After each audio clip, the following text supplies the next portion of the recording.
Hello, St. Peter friends. This week is Catholic Schools Week, and we are talking about vocations today. And I have with me Sister Cordell, and we're going to talk about what her vocation is.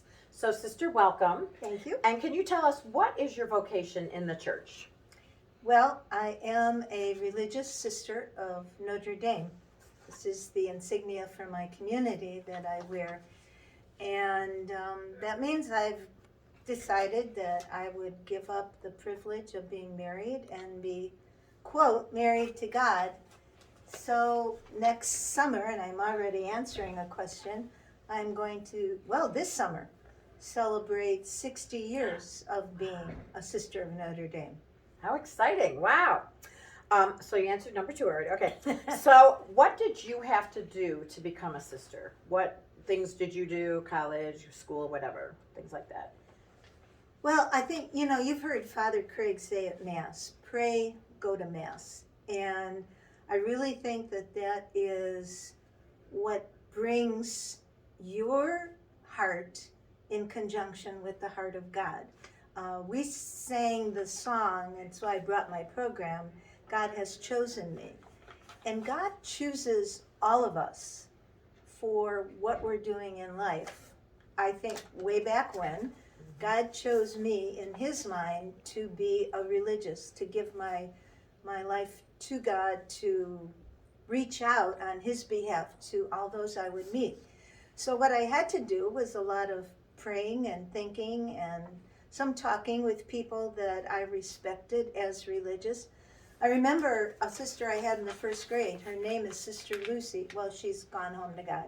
But I'll never forget, she was so kind and so just loving, and I wanted to be like that. So when I made up my mind that I was going to be a sister, which was over a number of years, I had to do some preparation of studies by going to college after high school and going to graduate school and getting a degree so that I could professionally teach, which we know is a challenge.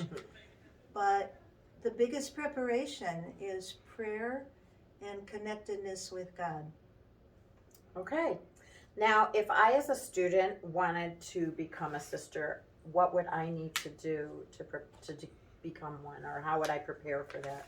Well, as I just said, it's staying connected with the Lord. I wore one of my favorite vests, not just to keep warm, but to show you it's got anchors on it. And somebody said to me this morning, oh, that's so cool, those anchors. Well, it reminds me you have to be anchored in the Lord. You have to be anchored in your faith. So it's important to pay attention to the opportunities you have to grow in your faith, to talk with people that, are religious or are priests or anybody you know. Ask people what they think about what your gifts are. That's really important.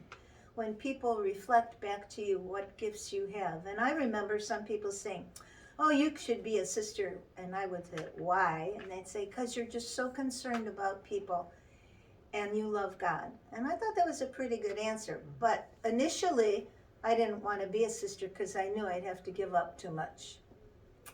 And you do give things up when you are religious or a priest. You give up your own family, your opportunity to have your own specific family. But I've had so many kids in my life that I feel my family has just grown like crazy. And you give up some independence, and you give up, well, I don't have my own car, but I do have a car.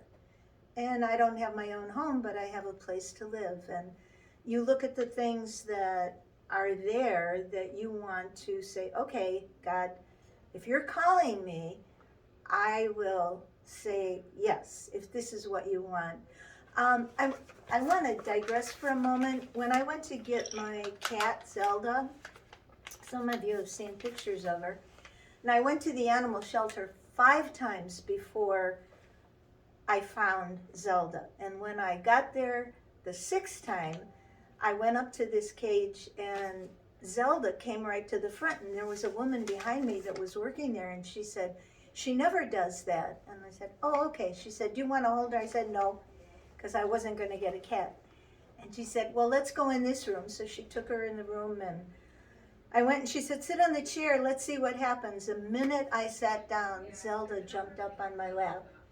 And the lady, and I'll never forget, she said, Zelda chose you. I think that's what happens in our life. If you're going to be a religious, you're going to stay close to God through prayer, through going to Mass, talking with people, asking them what your gifts are, listen to what others say about you. You'll know in your heart. Okay. And what would you say was your most favorite part of working in this profession? Oh, I think all the people I've met, all the students I've worked with over the years, if I sat down and counted, it would be impossible to count the numbers. So of those 60 years, I taught for 40 some years, and that means a lot of kids in my life. So Amen. my favorite part, that. Okay. Connecting, having the freedom to connect with a lot of people. Awesome. Well, if you ever think that God is calling you, you could most certainly speak with Sister Cordell. Yeah, just wave me down. Okay. We see her in Mass every week, and thank you so much for joining us You're today. welcome. Okay. I think this was nice. And remember, pray and go to Mass. Okay. God bless. Thank you. Okay. Again, St. Peter friends, we're talking about vocations, and now I have Mr. Anthony Trifiletti, and he is our music director and music minister at St. Peter Church. So that is also a vocation that you can do. So can you explain to us, Mr. Trifiletti, what your vocation is? Sure. My ministry here at St. Peter's is to do all things music and all things liturgy. So I coordinate all of the altar servers and the Eucharistic ministers and the lectors and ushers, and then direct the choirs and train the cantors. Anything that happens with the Mass, that's what I do here. Okay, I did not realize you did all. I thought you just handled music. How long have you been doing this? I've been working here at St. Peter's for 8 years now. Before that, I was an undergraduate music minister at the University of Dayton. And prior to that, when I was in high school and growing up, I worked at St. Joseph's in Amherst and St. Mary's in Vermilion. I've been playing for Masses since I was in 7th grade here at St. Peter's. Okay, so you knew early on this was what you wanted to do. I did. I loved it because of Mrs. Karpinski, actually. When I was in grade school here, Mrs. Karpinski was my choir director. Okay. And she and my uncle, who was also an organist and a church musician, are the two people who got me started playing for Masses regularly. So between here for the grade school Masses and at St. Joe's in Amherst, a ministry and vocation was born. Very good. What did you have to do to prepare for this vocation? Sure. I started taking piano lessons when I was in 2nd grade, which gave me the foundation to be able to start physically playing at Mass and learning all of the music that I needed to. And then as far as the rest of the ministry activities that I do, that came from being very actively involved in parishes growing up, and from going to school at a Catholic college, Catholic high school, Catholic grade school, and being involved with all of the different liturgical ministries since I was your age. Okay. If I, as a student, were wanting to go into this, if I felt a calling, what would be the best way for me to start to prepare? Get involved. Okay. Ask one of us here, either Mrs. Karpinski or myself or Father Craig, someone that deals with all of the liturgical stuff here, to get involved. If you want to be an altar server, if you want to be a reader at Mass, or if you want to sing in the choir, just jumping in is the best way that you can get involved. And the more you do it, the more it becomes a habit and it becomes part of you. And who knows, you may have a vocation working for the church. Okay. And finally, what is your most favorite part of what you do? What do you enjoy the most? The thing I enjoy the most is getting to work with all of you and all of the wonderful people that I have come in contact with through the years, ministering here at St. Peter's and at other parishes and at the University of Dayton. It's an incredible way to get to know people, to get to understand people, and to really serve God and serve His church. It's a beautiful gift to be able to do that and to minister with the people around me. Agreed. Very good.